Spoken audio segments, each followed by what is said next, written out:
Now, JLS band member Orisha has spilled the beans on how he managed to perfect the art of snogging. He's revealed he used to practice on his Mariah Carey poster when he was a teenager. Were you as experimental as that? How did you practice your kissing? Oh, I had to practice on my David Cassidy poster. Yeah. Mine was my Morton Harkett poster. Your Morton Harkett? Yeah. Oh, that shows the difference in our ages, doesn't it? I think I was in my 20s when our were about. I think David Cassidy and David Essex, I left a few little marks on the posters on the walls with those.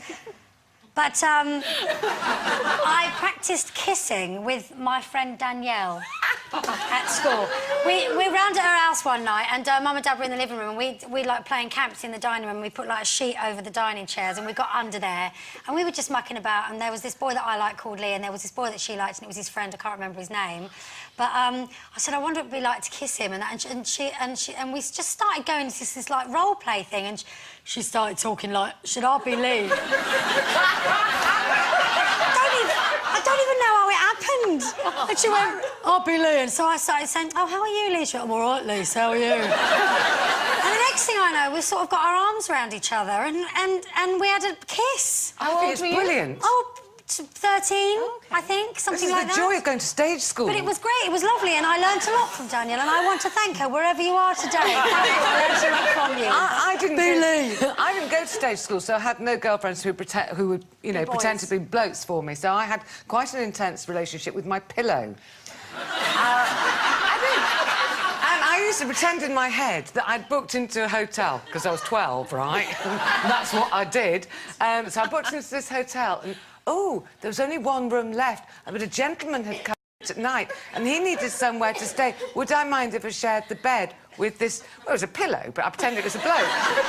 And I used to snog this pillow. I can't believe this. I can't even remember my first kiss. I kind of spent... All I remember is moving straight on to losing my virginity. I think... When I was at school, I remember girls used to smoke behind the bike sheds and suck on cigarettes and kind of practice kissing on a cigarette.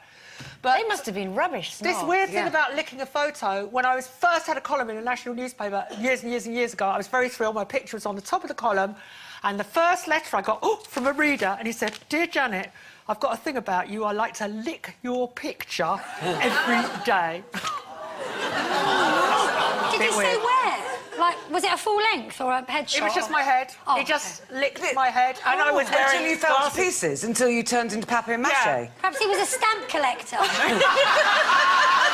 I had my first snog at Girl Guide camp, and because I'd been naughty, I'd been put on pan-washing duty while all the other guides went out for a walk. I was quite clever. I didn't want to go for a walk. I'd rather scrub a pan, because there was a field next door of Sea Scouts. So as soon as they'd gone for this walk, it was like, come on over, you know.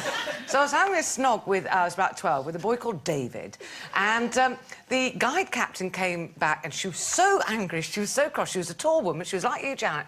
She reached a branch of a tree. She reached up and she grabbed a branch of a tree, she snapped it off the tree, and she brought this branch down on me, and this, because I was rolling around on the ground with this lad. And she brought it crashing down on that. Get off! Was it like the whole Basil Fawlty with the car thing? Yeah. Wow. Nothing's ever been as exciting, ever since.